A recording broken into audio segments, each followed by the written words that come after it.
Ladies and gentlemen, boys and girls, welcome back to the show, the Jeff and Ryan Hockey Podcast, with special guest host today, Stefan. How's he going, eh? Thanks for the support, ladies and gentlemen. This has been great. It's so awesome to see everyone tuning in, hearing feedback. We've gotten so much positive feedback and some good advice, some pointers how we can make this better. And we're just looking forward to hearing more back from you guys as this one's released later on today. I just want to go over the podcast list for you guys today. What's on set, what's about to be played out, heard out today. We got a good show coming your way, folks, so we hope you can stay tuned into us for the full hour today. Today we will be introducing something new and different. Who wore the pylon this week? Every week on Feature on Sundays, we will introduce who wore the pylon as we pick out who had the worst play of the week in the NHL. We got the trade coming your way. Who are the 2021 Montreal Canadiens? Contenders and pretenders. Who are they? Who is the favorite this year for the Cup, the early going? We would love to hear that on Facebook. You guys share back with your takes on that as well. Oh, come on, man. We got Babcock. What's going on there? Stace, I don't know, a funeral later or something? No, I don't know what's going to happen there. But we're going to be discussing Babcock later in the show. Is he around to stay in the NHL? That's going to be a great topic. On to some bold predictions. Our man, Steph Stace, special guest host today. He's always known for a bold prediction, and I think he's got one up his sleeve again today. Without further ado, I'm going to pass it over to Ryan, our resident Leaf fan, to talk about the passing of a Leaf legend. Hey, thanks for the introduction there, Jeff. Just wanted to pass along the sad news that George Armstrong, the ultimate leader, passed away today at the age of 90 years old. Like I said, ultimate leader, longest serving Leafs captain for 21 years.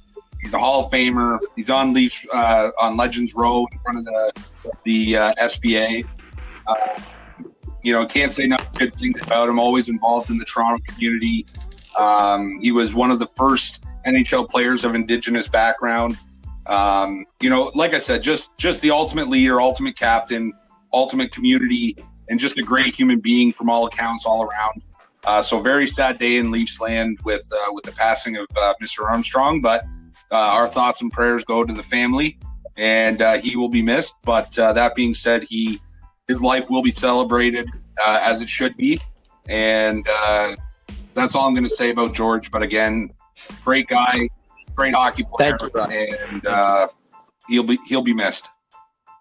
Well said. Thank you, Ryan.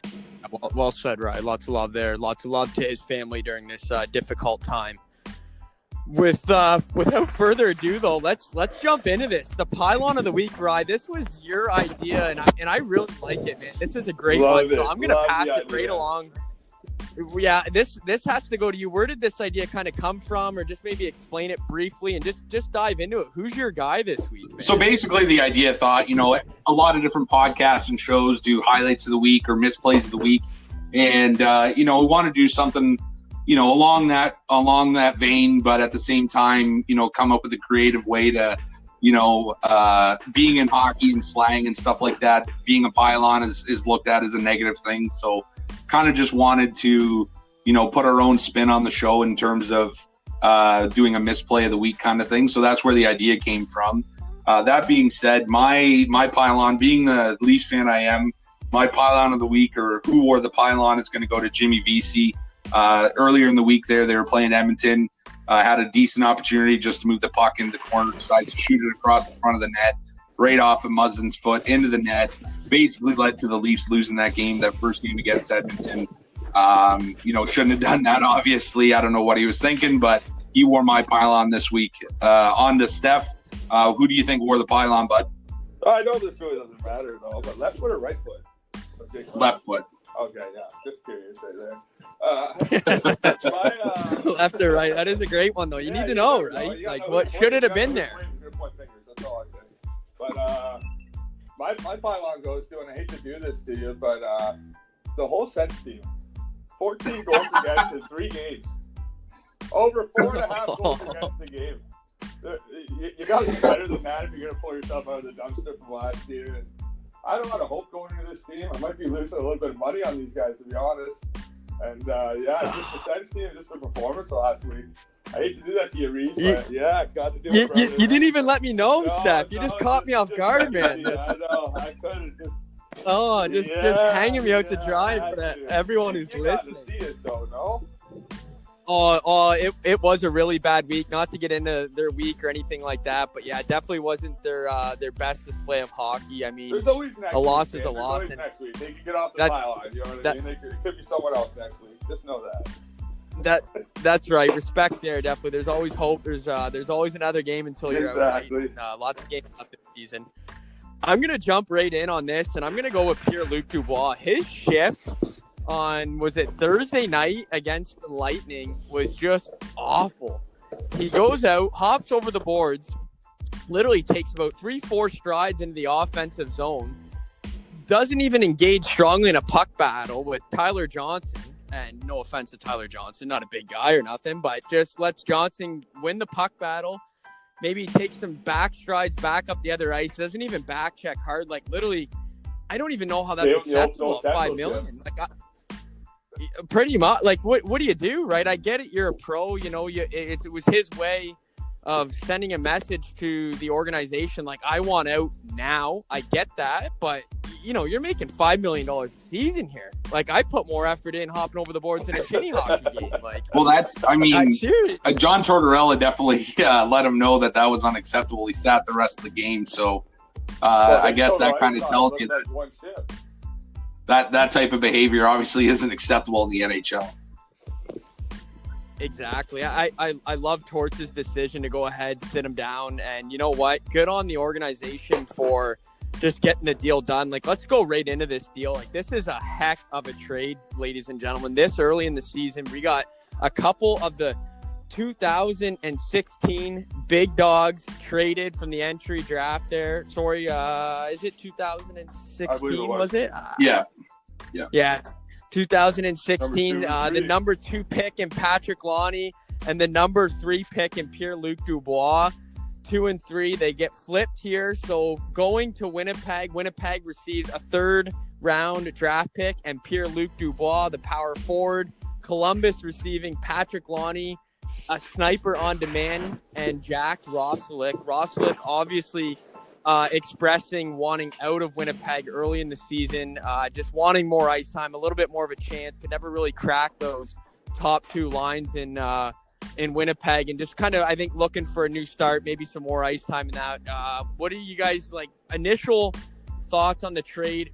Who wins? I know it's hard to tell now. This trade is going to go on for years debate, possibly down the road, right? But, like, your initial thoughts, like, the internet blew up over this thing, guys. I don't know if you guys seen the article I sent you guys earlier this morning, but pretty crazy trade this early in the season to see fired off. Steph, do you want to go or do you want me to? First thing I gotta say there is that interview with Rob McLean there last night. That was an factory. Could that guy have said any more times? Oh, he was terrible. I think I was just making like he was selling him on the corner or something. It's ridiculous. Like, I couldn't believe it, man. Other than that, though. So this is the Dubois going there. Like, you can definitely see he wanted out of Columbus, but like, I would like to know why. You still don't have the whole package of why, so it's hard to judge him for his reasoning. But I do disagree, like what you guys were talking about earlier. Like, you got to go out and put in an effort. You're an NHL player. You get paid $5 million. Hopefully, he comes to Winnipeg and he doesn't give that kind of performance, which it seems like he's happy with moving out. But like I said, until you know why, it's kind of hard to judge him for wanting to get out. Yeah, for sure. I would agree with you on that. Like, there's just we'll never know the whole inside story, right? And that's just the nature of the game sometimes. But it's just a whirlwind of a trade, really. Who do you think wins that trade, Steph? Like, just off the hop, if you had to pick a winner in that right now today, what deal would you rather be? Winnipeg in this end or Columbus? Why? Like, you just added another big body up the middle, another good centerman. You can never be too deep up the middle. So just the old debate of center winger debate, really. Oh, that's a great point. I guess I really never thought of that. Like, I know I'm leaning towards like Lonnie, just sniper on demand. Like, when you got a guy that potent of a shot and that deadly that can just kind of pick a corner where, did you see his first game with Winnipeg this year? Two goals, beauty pass too, like shows the vision on the power play. Exactly. That's, to me, that's. So I just don't know what kind of player Dubois is yet. Mind you, I think there's a lot more potential for Dubois down the road. I just don't know where he is at the moment. So, well, it's pretty interesting. I agree with what you guys said for the most part. I do think that I actually think Columbus won that deal after that interview with Ron McLean.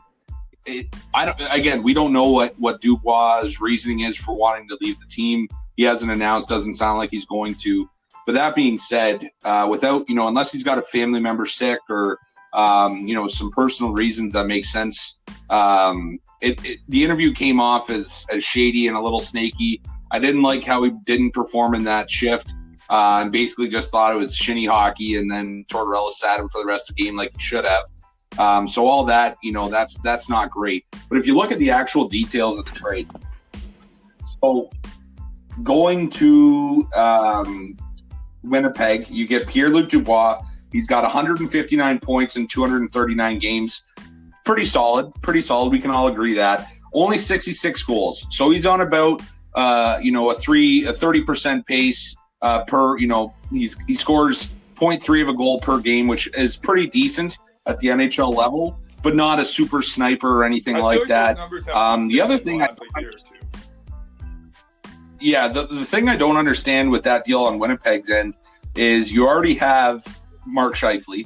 You also just went out and got Paul Stastny, and now you're taking Pierre-Luc Dubois. So I guess you have to move Stastny down to the third line. Well, that's where Rostelic was slated, was the third line center. So, you move him out. Stastny now slots in properly where he probably should be. No offense to him at the age he is now. Right, and I like what Steph's point was, just the depth at center. I don't think you can ever have too much depth at the center. No, I do. I agree with that. But at the same time, like Blake Wheeler can play center over there too. To me, I think they just Winnipeg made a deal to make a deal to get Laine out. I just don't think that they got any better. And not only that, they're getting a third-round pick back. I know Jack Roslovic. He had a slow start to his career. But last year he had 29 points in 71 games. His thing was that he wanted to be used more, and that's why he was asking for a trade. He has not played a game yet for Winnipeg this year, and he's not going to now that he's going to Columbus. He wanted to be more in a top six role or at least a middle six. He was being used as a bottom six forward. He just felt like he deserved more of an opportunity.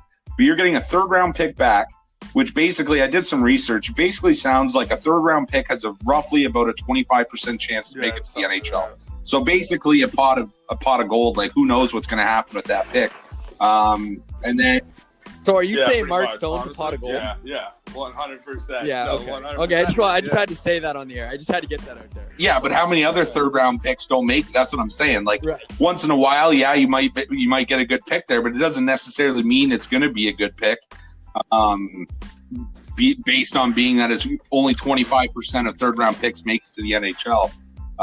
Also on top of that, Laine has got, to quote Steve Dangle, he's got the touch of death. That guy had 140 goals in 306 games while he was there, 250 points.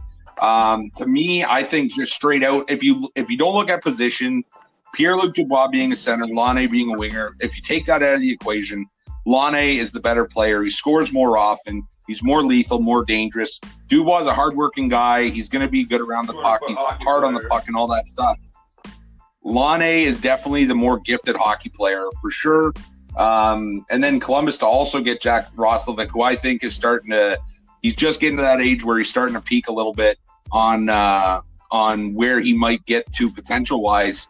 And if they give him a middle six role, I think he could be really successful. And Columbus has the room to put him in the middle six. So I think it's a no-brainer. I think Columbus wins that deal all day long.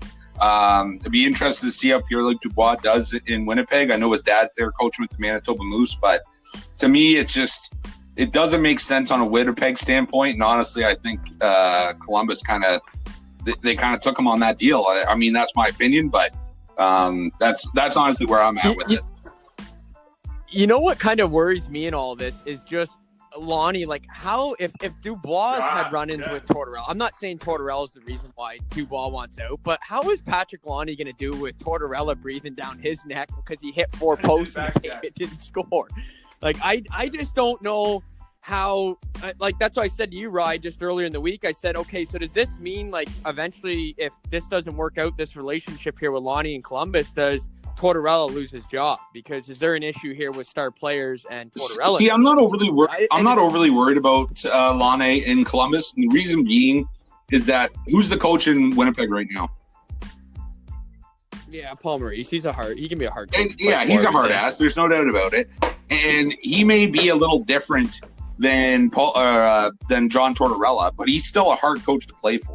So I don't think it's going to be any different for Laine really going to Columbus. You get out of Winnipeg, obviously, where it's weather was a factor for him or whatever the case is. He's definitely going to be in a top role position. He's either going to play on the first, probably play on the first line there. So I definitely think he has a really good potential of. Well, he will play on the first line. But that being said, I do think it'll be interesting because, Tortorella is really about sacrificing the body to block the shots and do all that stuff. I don't know what his, ideals are about that, but that I'd be real interested to see when Tortorella said, "Honey, get out there and block some shots." How that's going to go. I don't speak English. I was going to say, Yeah. I mean, this is fun with Roslick, though. This is our Columbus boy going back to Columbus. This is hometown boy going back to hometown. Yeah, I agree with you there, Steph. He might have a little fire in his step. Yeah, I think it's for him. Who knows what they can get out of this kid? That could be the real win of the trade. That's where I think Columbus. It could be. I would have to agree with you there on that one for sure. Homeboy coming back to Columbus. Did you guys get a chance to see any of those little gifs there that were in the when the internet blew up over when this trade happened? They showed they showed this car like ripping out of sand, like right out of a parking lot, like just burning the tires, like ripping the cheese out of there, and it shows Dubois in the thing. It says Dubois leaving Columbus, and then the other one they got like this like Toyota racing car that's racing in like snow mountains, and it's like cheesing around a turn, and it's like Lonnie leaving Winnipeg. They both wanted out, and they both got what they wanted, right? Yeah, and the other humor in this is like Ohio is like that's like Canada or Columbus, Ohio. That's literally like Winnipeg, the Canadian version of it's Canadian Ohio, and then coming to Manitoba is like. Yeah, it's so I mean both players, they want it out, and who knows in the end if this is what's going to work out best for either of them. I mean, both great hockey players. You wish them all the best going forward, but it's something that we'll have to keep some close tabs on. I mean, everyone's got their say about it, but it's with Lonnie too. The one thing, like top 8 in goal scoring the last 4 years since he broke into the league, like he is lethal, right? Like no doubt. That's. Yeah, there's no doubt about Lonnie's scoring touch, like that touch of death that you quoted earlier from Steve Dangle. Definitely has that ability. And Stace, I totally respect where you're coming with the centerman and Pierre, a big power forward down the middle that just adds grit to the lineup, goes to the net, goes to the hard places, and just has a nose for the net. And if you look at what Dubois did, I actually got their playoff stats here in front of us too, boys. So in playoff games, Dubois played 26 playoff games. He's got 8 goals, 11 assists, so 19 points total. Solid. Lonnie with just 2 less games played, 24, but he's got 8 goals, 8 assists, 16 points. So there's literally no difference in the playoffs really between the two. Lonnie can show that he can still score. He can still put points up in the playoffs too. So I think it's, Columbus got is best, if not better than what I even thought they could get in the trade. And I think in the end, like if you're Winnipeg, Lonnie, the rumor, it wasn't going to be a fit going forward. Roslick, you had to move. So, I mean, Winnipeg standpoint, they did all right too. Like it's, I think it's a great trade to fire off early in the year. It brings up a great topic. Like that. What do you guys think about the Canadiens there being top spot in their division right now? Oh. Oh, dude, it's so hard to say. Like, I love the way the Canadiens are playing right now, being a Senators fan, but just look at. I mean, I get it. They beat up on Vancouver. Vancouver looked shaky to start the season, boys, but missing their goalie there. They do look shaky. I'm sure. Yeah, they are. Is Glacier fourth on the list for a call? I think so. I think he might. Or no? He might be hiding in a hole somewhere right now. Though. Yeah. He might be hiding in a hole right now, boy. He might be hard to locate. Well, it's tough. I think that's a great point in bringing up Montreal, Stace. I really like the way they look this year. The guys they brought over to the team, Joel Edmondson, a 6'4", 227-pound defenseman. Oh, exactly. He's, over in St. Louis, knows what it's like to win over there, and then comes over into Montreal. Tyler Toffoli's another great pickup, entering his 10th season in the NHL. Like, can Toffoli tap into some of his old magic back in like the 15-16 era with the LA? Man, 8 points in 6 games for him to start. Yeah, I can do it. I know. Like, his career best year was in 2015-16. He put up 31 goals, 27 assists for a 58-point total. Like, can he put that scoring touch back on his resume in Montreal? Like, if he does, watch out. Like, if these guys stay healthy, Carey Price, Jake Allen, two best goalies, I would argue one of the best tandems right now looking in the NHL. Obviously, I'm not saying they're the top. I would have to still go with Fleury Leonard there. But I would say a great tandem in Montreal. Good on, Bergeron. I know he does those things, right? He can be a bit bold. Sometimes you either love his trades, you hate him. One thing the guy can do is he's not afraid to pull the trigger. And I think that's some credit that's deserved to him over what he's done this offseason. Like, they really, Vegas early on when they first, came into the league, they didn't really have much, superstar power, but just a lot of, grit and determination around the roster, top to bottom. Like, there's no superstar there. I agree. Like they come at you with Weber, 3-4. Carey Price,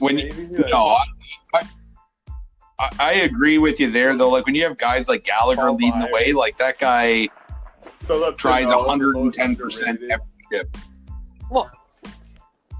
Well, Nyquist, dude. Nyquist was their leading point getter last year. Yeah. Like, who? Tatar, sorry, Nyquist. I do Tatar. Another wing, though, but Tatar, man. Like, Thomas Tatar had a heck of a season last year in Montreal, and he's off to another great start to start the season this year. Oh, he is, for sure. And you were talking about goaltending there, Jeff. Allen has 2 wins already. They're 6 games in, and he's 2-0 already. And then you got Price, he's looked a little shaky early in the season, but Price. I think that could end up being the best goaltending tandem in the NHL. I know you're talking about Leonard and Fleury there, but man, they are going to be deadly, especially with those 4 big D-men back there, like you were talking about, Edmondson. Shea Weber, man, nobody's talked about him yet. That guy is a beast back there. Shea Weber. Yeah. Oh, yeah. And then you even got guys like Chariot there, another big boy back there. You say Jeff Petrie. Jeff Petrie. I don't think everyone realized how good he was going to be when he was on the trade deadline there. And everyone kind of laughed when they took him, but he's turned out to be solid. Yeah, Edmonton traded him for a bag of pucks. They just had no desire to keep him, and he's like one of the better. Look at them score lately. I know. Cow. Yeah, that's a whole other podcast right there. We're gonna leave that one out another week. See how this thing plays out, because that's something to keep an eye on, those Oilers. But you know what? They played a great team in Toronto. We're not going to dive into that or anything, but they did play a tough team in Toronto. I got a question for you, respect in those regards. So, that's a tough one. If we've made an Olympic team today, would Carey Price be the starting goalie still? Yeah, okay. Yes. I thought so too. I would be yes for me as well. Yeah, I think experience, and the resume itself gets them the net to start the tournament. I just wanted to see where everyone was on the side. Who would challenge Hellebuck again? Like, would Carter Hart fight him for the position? Who's next in line? Hellebuck won the Vezina last year. I think he's American, yeah. Is he? I think you might be right. You might be right. Those American wins for a goalie or something like that. Hellebuck. Who's Hellebuck that? in Winnipeg. Yeah. No, Hockey DB, boys. Hockey DB. Oh, we'll look into that. Yes, sir. It is. Someone get on that right now. While they're getting on that, guys, we didn't even mention Josh Anderson. Brand Like new this 6'3", year. 226 pounds. You know, Bergeron goes on, pulls the trigger, gets rid of Domi. Like another big trade. I get it. That was risky as heck, but he's looked great early on, man. His teammates, Nick Suzuki's bragging about how fast he's out there on the ice. Like he's a big boy, throws the ball. He's looked really good. Yeah. And it's funny sure. because he's looked really good, and Domi has not had a good start to the season in Columbus. So it's really, when they made that trade, I think everybody thought that Columbus probably won that deal, but I think looking back at it now, it looks like Anderson is going to be really good. The problem right away, because what Montreal was lacking was a big body like that could fly and be dividends in the corner. Yeah, well, when you only have one goal last season, I think that's the issue. But the other problem is the deal that he signed to. That's a whole nother part of another issue, but the deal that he signed may look not very good in 3, 4, 5 years down the road. But this year, right now, Anderson looks like he came to camp ready, and he looks solid. I mean, the Canadiens definitely look like they're not messing around this year. I think they surprised a lot of teams in the playoffs last year, getting in and then doing that, because otherwise, without the bubble, they would have missed the playoffs. But once they got in, they obviously look really good. I think they started right where they left off, and I think they're going to be a contender, coming all the way through the season. And it'll be interesting to see how they do coming out of the North Division, but they're definitely going to be good. I think they have a chance to. So you have them as a contender, all the way through. What's nice? Okay, top yes. 2 in the division.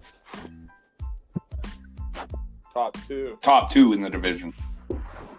Yeah, I was gonna say I would put Montreal. Yeah, I get it. It's early to jump guns or anything, but I think they go toe to toe with the Leafs this year. Yeah, well, if we're gonna get into that, we might as well get in. Let's get the juicy stuff. Let's go. Yeah, let's dive right into it. Contenders and the pretenders. Okay. Well, I think the top contender this year has to be Vegas on my list. Two great goalies, like what they're doing right now, rolling back and forth. You put Mark Stone as your captain. He's the hardest working guy in the NHL, in my humble opinion. And he's just going to lead by example. What he's already done in week 1, he put up like 7-8 points last week. And he's just off to such a great start. He's a great leader, great player. Watched him so long playing Ottawa. I got to go Vegas at the top of my list. I couldn't agree more with that. I got Vegas at the top of mine as well. Another team that I had at the top of my list, but they're kind of been thinking a little bit lately, but I still got faith in them. It's the Flyers. Philadelphia Flyers. They're top to bottom. I think they attack 3 different ways with their top 3 lines. They just never come at you the same way. Carter Hart, when he's on, he's just a stud. And defensively, they're a little bit weak. They could use some help, but I think all in all, they're gonna be around when it's all said and done. So they got a. So that would be your sleeper pick. Would be Philly Stace. No, they gotta hope. They gotta hope that Carter Hart doesn't have the sophomore slump. He hasn't had a great start to the season, but I'm high on him as well. I think he has potential to be really good, but he needs to figure it out quick here and get things going. But otherwise, I think he's a really good goalie. I agree. Philly's should be a team to watch in that division. Yeah, a team in that same division that I would pick as my sleeper would be the Islanders. Look at what the goalies are doing right now. You got Varmolov's lighting it up. I know Sikora hasn't had a great start to what the hype was brought coming over to the NHL, but Barzal's locked in, ready to go. JG Pajot was a great signing last year. Maybe overpaid a little bit for the long haul, but just a heart and soul guy.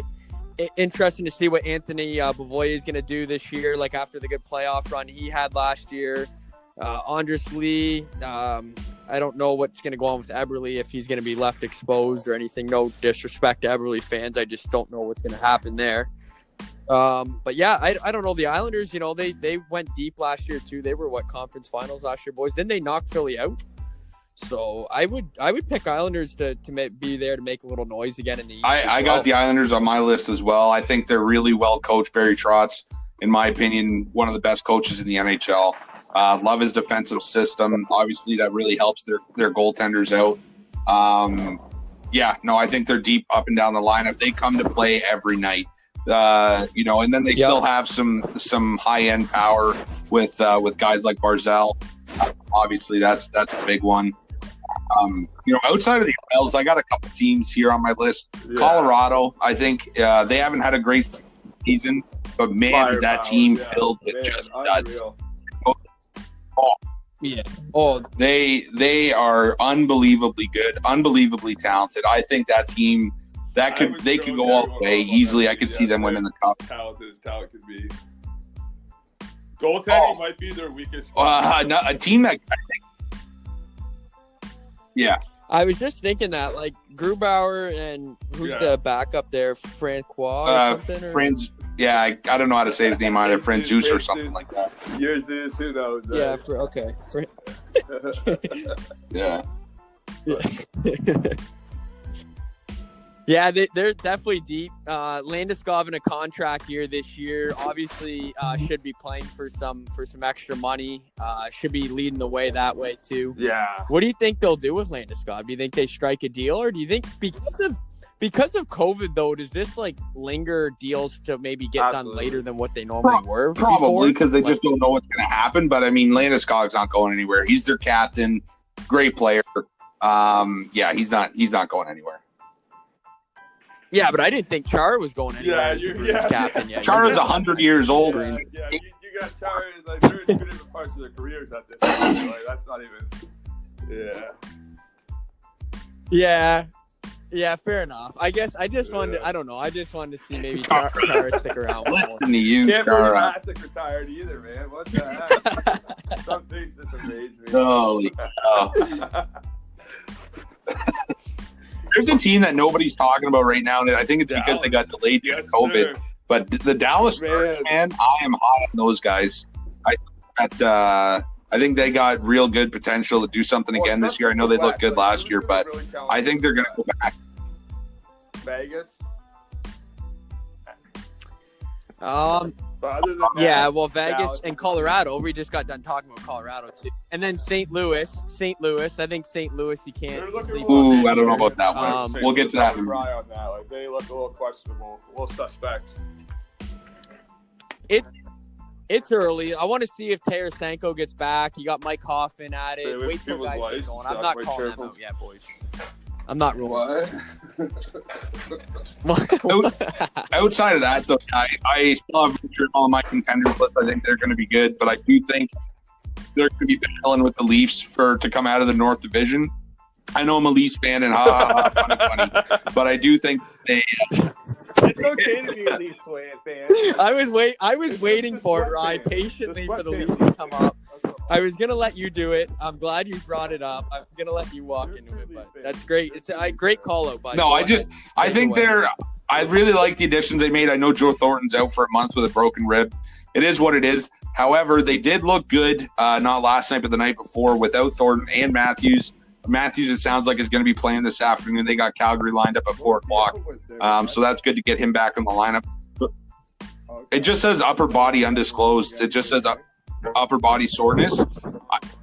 No, a bruise. Honestly, it looked like they showed a shot of him during the game up in the booth, and it looked like his face was all bruised up. So I wonder if he maybe took a puck or something like that. Yeah, but it sounds like he's going to be playing today. So. I think with the additions they made, TJ Brody had a real tough start to start the season, but man, has he looked good the last couple of games. The whole team really has played a lot better defensively the last few games, not giving up a lot. So that's really positive because that has not been a theme for the Leafs in a long time. It looks like that their depth is going to come through, and I think that like any Leafs fan, they always think this year's the year, but I don't see them winning the cup, but I do think that they could have a really successful season and battle for the division all year long with Montreal. That's just my take as a Leafs fan, but they do look good in my opinion. Oh, sorry, Steph, we can't hear you, bud. The real question is, can they get out of that first round? That's been the real demise for them. I mean, it depends who they're going to play, but if they are going to play like a team like Calgary or Edmonton, yes. Yeah. All right, Yeah, I think so. For pretenders, I think Washington This Capitals. has I really don't see them. Like, I see them having a good season, but I don't see them being anything worth to worry about. It's so funny you said them because they're the number one pretender on my list. So they had a good start to the season. And I'm like, oh, they're 3-0-2. That's pretty decent. And then I go look at who they played, and their 3 wins are against Buffalo. I mean, congratulations. No offense to Buffalo, but I thought this is Buffalo's year, man. I really thought this was Buffalo's year, no? Yeah, I don't think so, When's boys. Buffalo getting back in the playoffs? Are they going to do it this year, though? That's the question, though. Will they do it this year? I need both of you to say yes or no right now. I think they have a better chance of drafting first overall than they do making the playoffs. There goes all people who like Buffalo. Boys, we want to get Montour. If we want to get Montour on the show, we got to show a little love and respect. Hey, nothing wrong with that. Brandon Montour, good hockey player. Buffalo Sabres, terrible hockey team. Yeah. Good football team. I don't know that. To me, they've added some. That I'm not going to say. I don't even want to talk about Buffalo. Get back to Washington. That's what we're talking about. Okay. But yeah, no, Washington. Yeah, no, their 3 wins are against Buffalo. They're old. I mean, bringing in Chara. Apparently, Jeff thinks he's still Lindstrom out there, but I never said that. But yeah, no, I don't see Washington doing well. There's a lot of analytics out there that say that they've been kind of going downhill the last couple of years, and their bubble's going to burst. They're going to not be a very good hockey team here in the near future. It's leaking. It's leaking. This could be the year. I'm not going to get into it for bold predictions, but they're definitely a pretender on my list. Minnesota has had a hot start to the season. That team's not going anywhere, in my opinion. LA. St. Louis. You guys brought up St. Louis. I think they're a pretender. I think they have a chance of missing the playoffs. And if they do make it, I don't see them doing anything. Still not confident in their goaltending. I know Bennington's supposed to be good, but I'm just not there. I think letting Pietrangelo walk was a bad idea, and you're replacing him with Justin Falk, basically. That's a head scratcher for me. Don't understand that one. Jake Allen doing a 56-game sprint like this, with like having those 2 goalies like that, are essential to me in a 56-game sprint. So that was a bad move too on their part. I think so. The other. I mean, good on them for going to get Hoffman. I'll show them a little respect at a $4 million deal. I don't know what kind of player Hoffman is in the room or anything, but well, that's what I mean. Like, he's had some run-ins and different things, but yeah, ask Eric Carlson about Hoffman. Yeah. Who do you think would win that? Who do you think would win that fight if they dropped the mitts on the ice? You give Carlson's legs or Hoffman's quick punches? Would, like, whip him in the eye and blind him or something for life. That's what I think would happen. I don't know. I think they'd both be throwing pillows, so it doesn't really matter. But the other guys I got on my list. Yeah, the other teams I got on my pretenders list, Boston. Outside of having Halak, I think. But I was on the teeter-totter, man. No, outside of Halak, man, I am not liking their team up front. Of course, you still have Bergeron and Marchand, but man, I do not like the rest of that team. I think that just because of their division, they may get into the playoffs, but I think there's a chance they still can miss. And even if they do make it again, I don't think they're going to do anything. And a lot of people were at the start of the season and even now are really still high on the Edmonton Oilers. Guys, give your heads a shake. The Edmonton Oilers are not doing anything with Mikko Koskinen as your starting goalie. I'm sorry, it's not going to happen. Not only do you have Koskinen, your backup is Smith, and the guy's on the IR. Like, he's going to be toast for the next month at least, probably. Who's your other goalie? Some guy I've never heard of. Some Skinner guy. Who's that? They got their defense is terrible outside of Darnell Nurse. They're. I mean, that's fine and dandy, but they're not good. We got McDavid. Cool. Cool. Yeah. Yeah, they got McDavid and they got Draisaitl. Congratulations. You might. They added Kyle Turris in a third line center role. hear me out. In a third line center role, could be utilized all right. Maybe still something left in the tank to give. Yeah, Yamamoto looks promising, young player. I want to see what strides. Oh yeah, I want to see what strides he's going to take. I'm not gonna lie. You know, they got toughness and Cassie in there. I don't know if he should still be. Maybe this will be good for him, but from the showing so far, it's been suspect. Dude, Turris, like he was. Obviously, like I'm very biased, but Turris did play his best years in Ottawa. You guys would agree with me on that. Oh, sure. Ottawa. But then he's been awful. Yeah, he struggled. I think a lot of confidence, like when you get a team like you know that you grew up playing for, that gave you a big chance in Ottawa, and then they don't want to keep you around. I think some of his confidence is shook. I get it; he's a pro and he's got to figure it back out. And then when he signed that big deal in Nashville, he just never kind of really amounted to back to his scoring touch that he had in Ottawa. Like he was number one center in Ottawa, and you would argue he would not be a number one center on most teams, if any, in the league, and he was in Ottawa for a few years. I just think in a third-line center role in Edmonton, he'd be – yeah, I think they did all right there. Yeah, adding Tyson Barrie's not – you know, I know Leaf fans would be laughing at this, but, I mean – I'm laughing. Maybe a new shot, new chance. I don't know. I'm just trying to show a little respect to some Oilers fans out there. Back them a bit, but I will be with you on that. I don't know how deep they're going to be able to get, especially with the Leafs in their division this year. The Edmonton Oilers are missing the playoffs this year. It's going to be hard to even make it into top four. Are you calling? They're missing the playoffs. Well, everyone's sleeping on Winnipeg. No one mentions Winnipeg in anything with the Northern Division. You notice that everyone's got Winnipeg missing. They're kind of in. They're just kind of sitting there. Yeah, they have the chance to be good, but their defense. Yeah, that's how I kind of feel. I feel like they're gonna make the playoffs, Winnipeg, but I do think that they're not. I don't have them winning the division, but I do think they'll make it.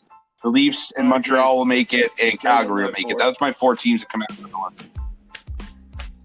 Yeah. Guys, you heard our intake, fans listening. We want to hear yours. We got this Facebook page launched. Rye's been hard at work this week, starting a new job here, putting in lots of time for this podcast behind the scenes. Good, huge kudo there to Ryan for taking initiative on that. We would love to hear back from you guys. Get your thoughts on who are your big contenders right now in the NHL for the Cup. I know it's early. We still want to hear what you guys have to say, the fans. You guys make this podcast just as much as we have fun doing it. We want to hear back from you guys. We'd like you guys to follow the page, and we want to hear your input on this. We got one topic here we want to jump into. And, Steph, I know you kind of chuckled at it when it first came up. Like, really? Like Babcock? But I don't think you know about the article when it first got released this week. Babcock kind of, what did he do, right? He put a statement out there pretty much stating his side of the story to the Marner thing, and I don't know if you want to take it over. Yeah. I'll let basically, the article, in summary, Babcock and LeBrun got together and did this article. I know a lot of people are looking at LeBrun like he's trying to do a puff piece for Babcock. I don't think that's the case. I think he was just giving Babcock the platform to say his words, because he really hasn't spoken since the whole ordeal happened that he got fired from the Leafs. So I think he was just giving him, the space to do that. And I think with Babcock signing with NBC to go on TV, I think he had to say something. So the whole article is about, basically Babcock's side of the story for the Mitch Marner situation. They briefly touch on the Johan Franzen situation. To me, it's not a puff piece because it didn't come across that way. If anything, I think Babcock actually looks worse now after this has come out. I'll basically just say what my thoughts are on it. So Babcock said that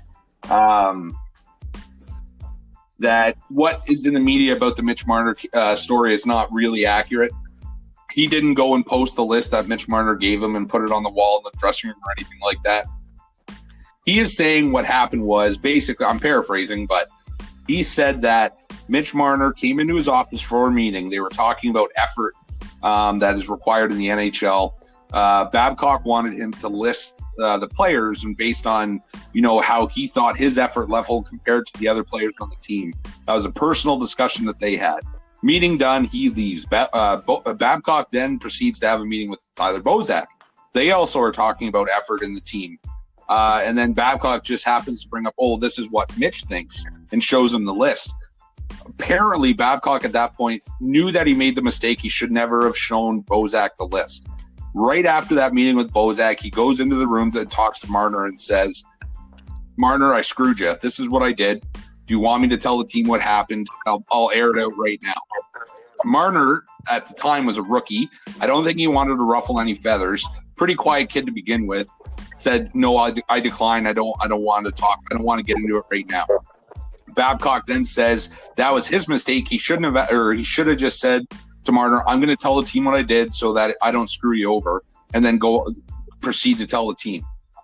All this story basically says is that Babcock did not tell the team about Marner's list. So if you think about it, really he's saying Bozak told the team about the list. So really he's throwing Bozak under the bus. In my opinion, you shouldn't be throwing your players under the bus to begin with. But basically doing that, you know, you can look at it however you want. To me, again, like, I don't think that did him any favors. Though he didn't really. So why not? Yeah, he said he showed Bozak the list. You have to write it down, and you have to have this information hanging around and laying there. Babcock's an old school teacher, man. He wants everybody to write everything down. I don't know. He is, man. Like he asked him about Johan Franzen, and he actually made it about himself, which I thought was kind of disrespectful. But basically, he said, you know, how would you feel if somebody said that about you, knowing what you do in the community for mental health and all this other stuff?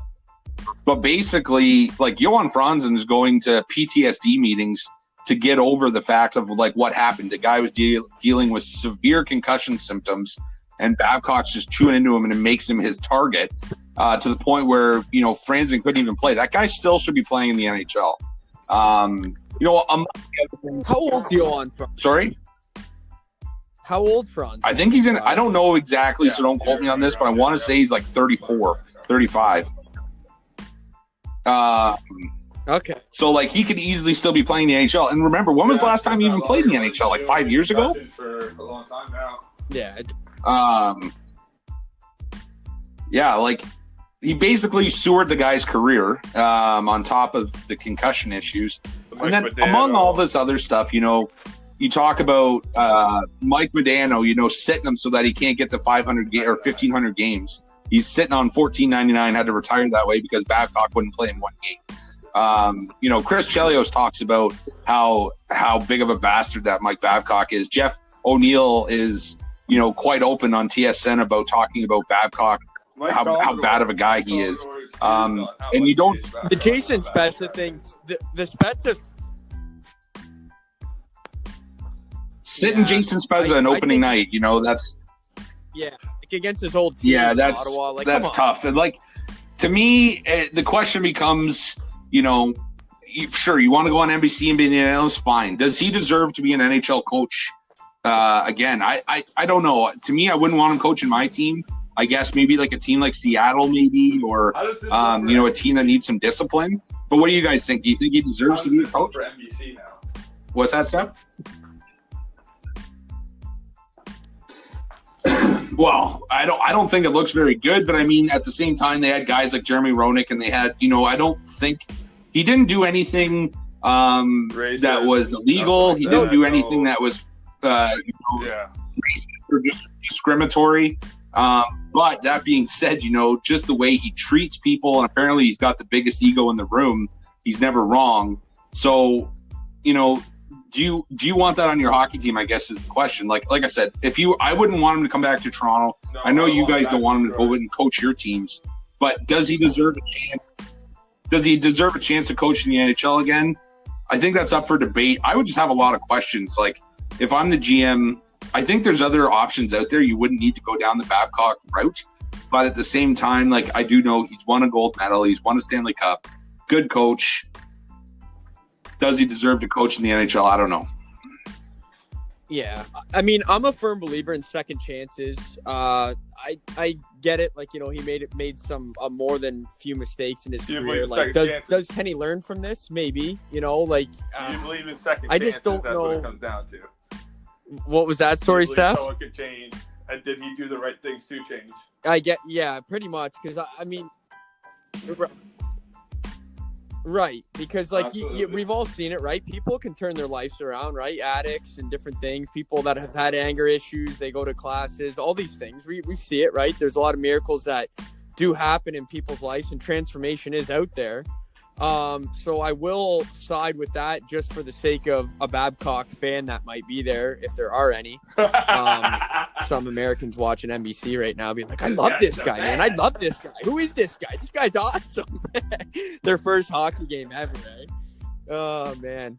But, it's good NBC's giving him a chance. I think maybe hearing him out this year on live TV talking about the game, maybe some passion will be respurred. He's obviously a pretty decent, knowledgeable guy. Like, Rye, for you guys to go hand him the moon and bat. You guys gave him the moon and half the sun to go coach there in Toronto at one point in time. So, I mean, obviously you guys seen something in him too in Toronto. And there's, he obviously, he has a resume for a reason. I know, Steph, your argument's going to be, the teams he coached made him that good. But there's two sides to him. And the side that it shows you is the side that you see out in public. But I think behind closed doors, he's a totally different person. Like I said, he's the biggest ego in the room, and that's hard to do when you're playing a sport like hockey that's full of all alpha males that all have an ego of some sort. So you got to learn how to tame your ego and work with what you got.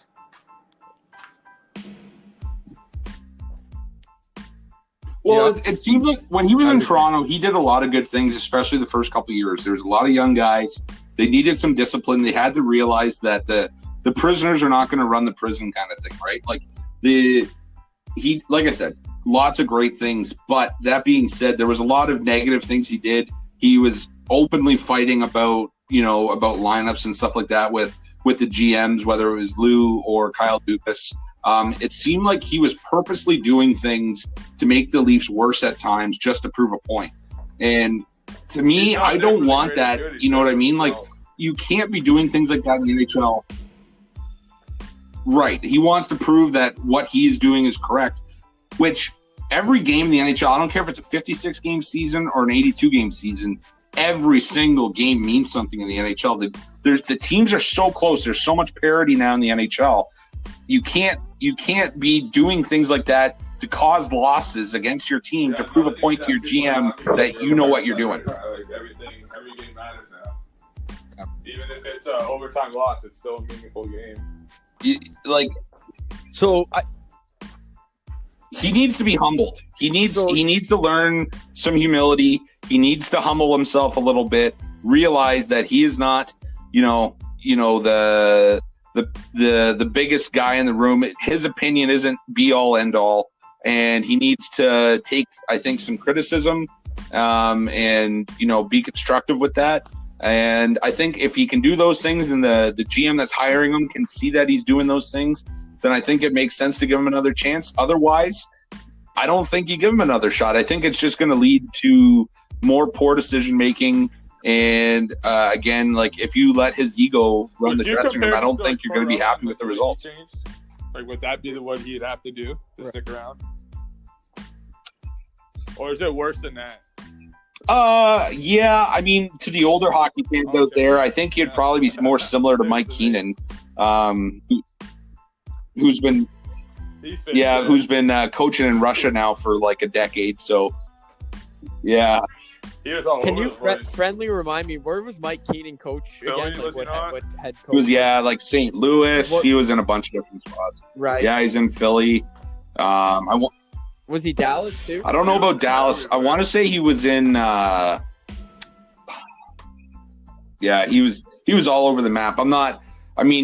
We're talking about a guy that was coaching when we were in our single-digit age, boys. We're going to be we're 30 years old this year, and we're talking about a guy that was coaching over 20 years ago in the NHL. So, just based on what other players have said about him, and Mike Keenan being a good coach, but being very difficult to play for. I think, Babcock probably has a lot of that. Tortorella would probably have a lot of that as well. Is that your pussy talking there, Steph?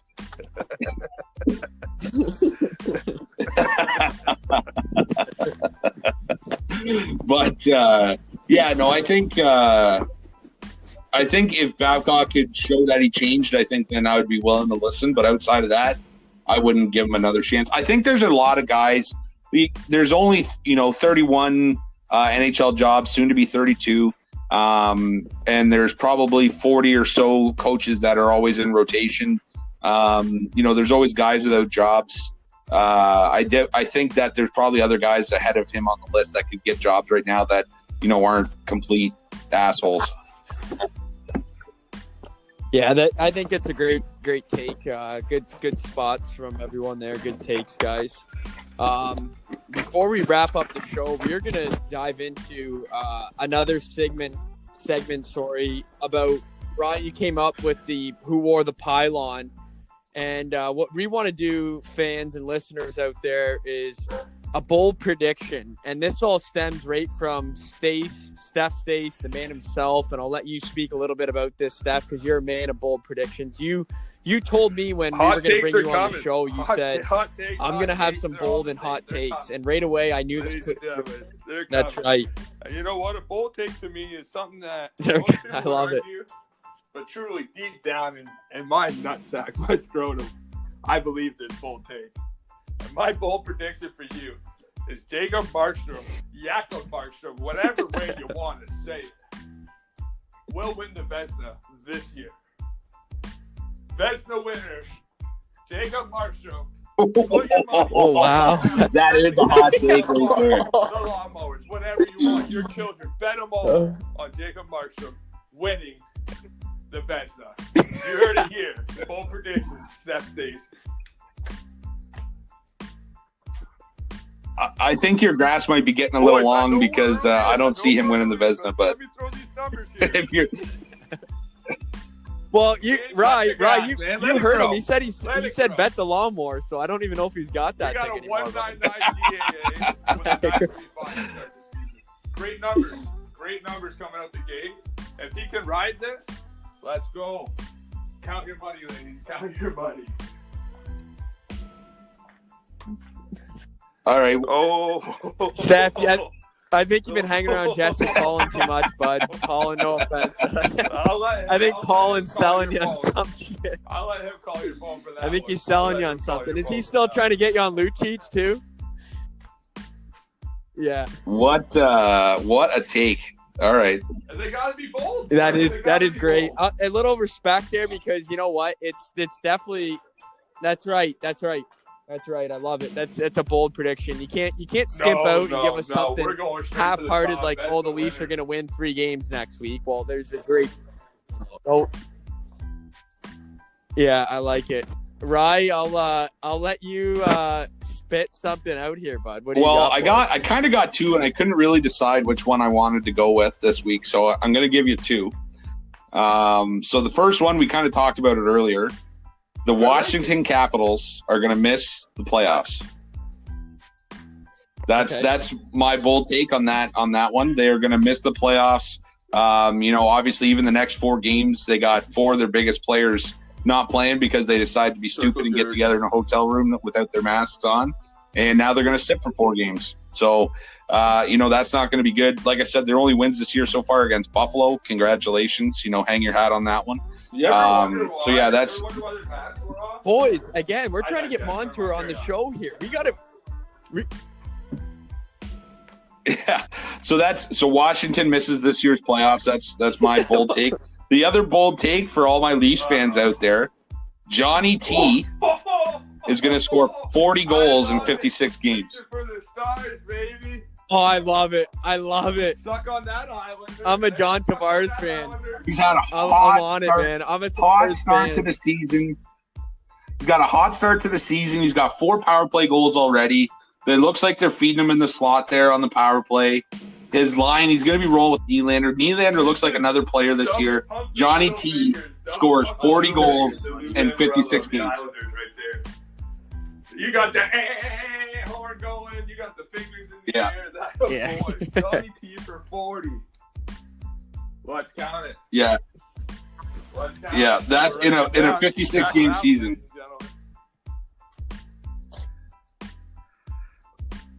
Wow.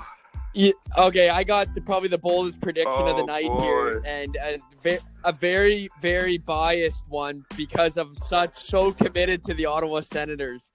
But Ottawa, after a slumping week 1.5 of the regular season, refines their scoring touch. Matt Murray gets it together in the net, and the boys chug along forward and somehow find a way into the 2021 playoffs this year. The Ottawa Senators are in.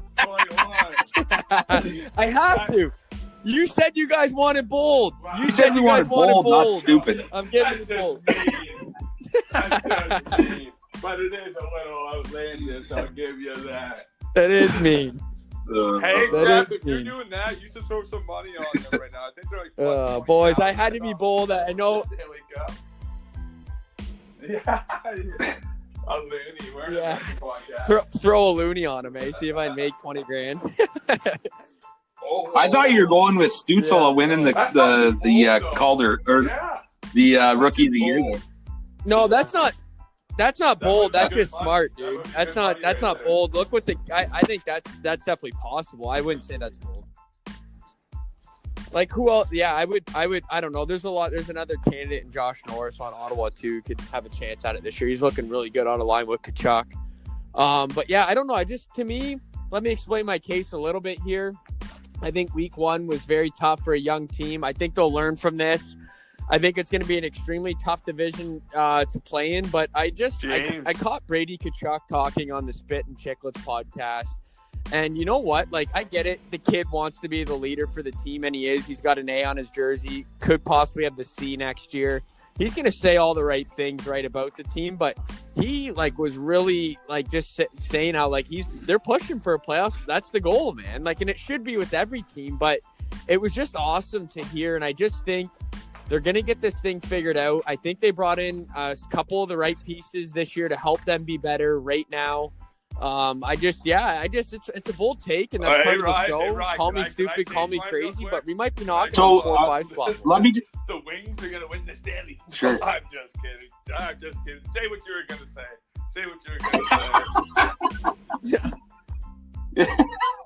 No, I was just going to say, Reese, I'm with you. I will say that Ottawa for sure is going to play their hardest every night. I do think, Smitty there behind the bench, he's going to make sure that they're working their balls off. My question to you, I guess, would be if they're going to make it, who's not making it? Valid. Yeah, I know, and that's where it's got to be a bold take. So obviously Oilers right away were like, okay, they're one we thought were in, they're out. So Oilers on the outside looking in. To me, Canucks are out. They're on the outside looking in. We'll talk about this. That's all right, Brett. You can come over, bud. Well, it's all good. Bud. Yeah, we can talk. You can talk. Brett's going to stutter about it, but that's fine. We are out of you guys. Go.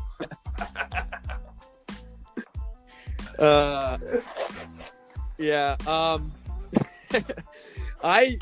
So right there, I go Vancouver Oilers, and I know that they're bold to even think of both those teams, especially after the playoffs Vancouver had last year. Realistic, right? And then I would say, well, now they're in a dogfight with maybe Winnipeg to get in, or Winnipeg, or maybe I can't. Calgary, maybe Montreal hits some injury woes and they fall back to their old selves. I don't know. It's early. I could see a scenario where Calgary or Winnipeg misses and Ottawa makes it potentially. I don't see Montreal missing. No. Yeah, I know. We did a whole big segment on the hype to them on this podcast. As if I go and bank them out of the playoff. Right. I'm telling you what the tangibles that the bold tangibles, right? That could happen. Realistically, I'm saying the Leafs are going to make it.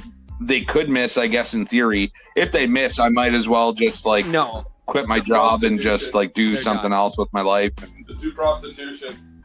You've been getting Yeah, this like one. the whole anyway, might as well be proud. But yeah,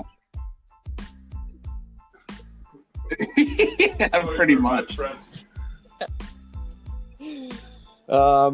Yeah, I know. I think these are all some great bold ones, boys. We're gonna have to go back, listen over this podcast, write these things down. We are gonna keep some score tally for this going forward. Mind you, a lot of this is all. I think all our predictions are gonna have to wait until the season plays out. These are season predictions we went with. I know. I like it. I really do. I think the most realistic one would be Rye, yours, because let's be honest, it's bold, but I mean, Washington missed the playoffs. It's a tough division, or just whatever the case may be. But I think Steph and I are definitely going out on a hanging limb there when we said what we said. You know what though? First place. You guys know how that works. Johnny T scoring 42. Yeah, right. If Johnny T scores 40, will you buy me a Johnny T jersey? I really I get it. Like Leafs, You heard it here first. How about both of you? Oh, that'd be sweet. I mean, dude, I hope he does. Mark it. Mark that down. Better be. What size, eh? Yeah, Mark that. Steph, you gotta watch. Like, this is on recording now. What you say, you gotta be true to your word. All right. We're gonna get some. Jerseys from China that says like the Toronto Maple Laughs or something like that. Yeah. Yeah. But folks, that's it. Like, this has been a show. It's been a heck of a time. Steph, we loved having you on here today, man. Rye, everyone, the gang, all three of us here. I thought it went great. Fans and listeners all around, we want to hear back from you guys this week. We're already looking forward to next Sunday. I can tell you that right now. We're looking forward to every night, putting a game on. That's what it's all about, being fans of the NHL. We love this sport. We know you guys love this sport. You guys are the fans. We want to engage you guys in this podcast as much as we can. And we just want to make this thing better. Like I said earlier, Rye set some stuff up on the Facebook page. He's got a YouTube channel ready there for us to put some podcasts on there if you can't catch it through Spotify. Just a couple different avenues of how to listen to the podcast. And we honestly just can't thank all of you guys enough for taking the time to listen to this podcast, give us feedback, and just how to make this better. A huge shout out to all my No Frills buddies down there at the Frills. You guys showing a lot of love by tuning in this week, and just been great all around. It's a ton of fun doing this, Rye. Really appreciate what you're doing behind the scenes. Steph, I love the take you're bringing, bud. Hats off, guys. It's been a slice. You guys couldn't tell always. that was me clapping. Always fun. Yeah, we love it. We love it. Thanks a lot, guys. Really appreciate this.